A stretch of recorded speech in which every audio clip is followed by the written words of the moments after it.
नमस्ते। आज म हजुरहरूलाई रक्तचापको बारेमा भन्नेछु। सबैले बिपी भन्छन्, खासमा वास्तविकता बिपी भनेको के हो, ब्लड प्रेसर भनेको के हो, त्यसको बारेमा भन्नेछु। जुन माथि मैले एउटा चित्र बनाएको छु, यसमा के भइरहेको छ भने ब्लड फ्लो भइरहेको छ र त्यसपछि चाहिँ यो ब्लडले चाहिँ फोर्स एक्जेक्टेड गरेको छ जुन कहाँ भने यो ब्लड भेसलमा। त्यसैले रक्तचाप भनेको के हो भने ब्लडले जुन फोर्स दिने गर्दछ हाम्रो ब्लड भेसलमा, त्यसलाई भन्ने गरिन्छ सामान्यतया रक्तचाप। त्यसपछि यो रक्तचापलाई केले मेजर गर्ने गर्छ भने बजारमा चाहिँ स्फेग्नोमेनोमिटर भन्ने पाइने गर्दछ, त्यसबाट हामी रक्तचापको मेजर गर्ने गर्छौँ भने त्यसपछि म भन्नेछु नर्मल बिपी कति हुनुपर्छ। नर्मल भनेको सामान्यतया एडल्ट मान्छेमा, हेल्थी पर्सनमा कति हुनुपर्छ भने 120/80 mmHg। अब 120 को यहाँ एरो लगाएको छु मैले।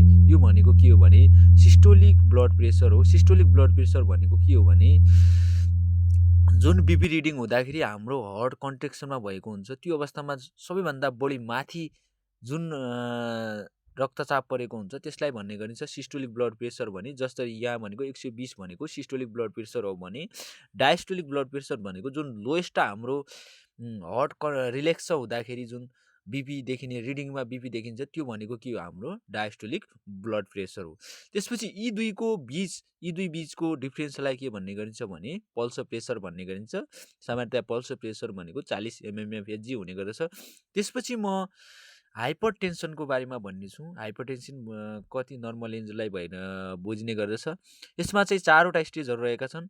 एउटा प्री हाइपरटेन्सन भन्ने बुझिन्छ। प्री हाइपरटेन्सन भनेको हाम्रो सिस्टोलिक ब्लड प्रेसर भनेको 120 देखि 139 mmHg छ र डायस्टोलिक ब्लड प्रेसर भनेको 80 देखि 89 mmHg छ भने त्यो भनेको प्री हाइपरटेन्सन अथवा त्यसलाई सामान्य बुझ्ने गर्दछ भने त्यसपछि अर्को हुने गर्दछ स्टेज 1। स्टेज 1 मा चाहिँ के हुने गर्छ भने हाम्रो सिस्टोलिक ब्लड प्रेसर एकदमै बढिरहेको अवस्था हुने गर्दछ। 140 देखि 159 mmHg सम्म पुग्छ भने डायस्टोलिक भनेको 90 देखि 99 mmHg सम्म पुगेको हुन्छ भने त्यसपछि अर्को भनेको स्टेज 2 मा कति हुने गर्दछ भने यो भनेको अब खतरै अथवा त्यसलाई ट्रिटमेन्ट गर्नुपर्छ भन्ने बुझिन्छ यसबाट।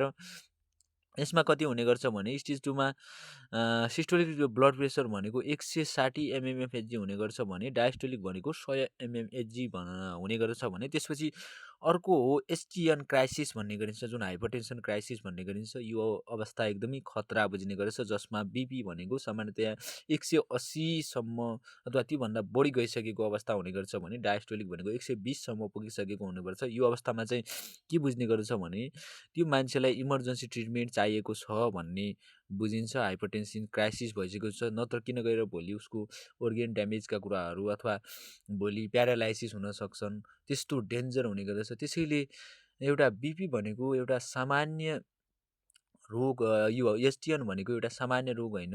यसलाई कन्ट्रोल गर्नु हामी सबैको कर्तव्य हो, नत्र कन्ट्रोल गरेन भने भोलि गएर विभिन्न प्रकारका अरू डिजिजहरू गराउने, विभिन्न प्रकारका organहरू फेलियर गराउने त्यस्तो समस्या देखिने गर्छ। त्यसैले मैले आज ब्लड प्रेसरको बारेमा डिस्कस गरेको। के कस्तो लाग्छ कमेन्ट गर्नुहोला। Thank you.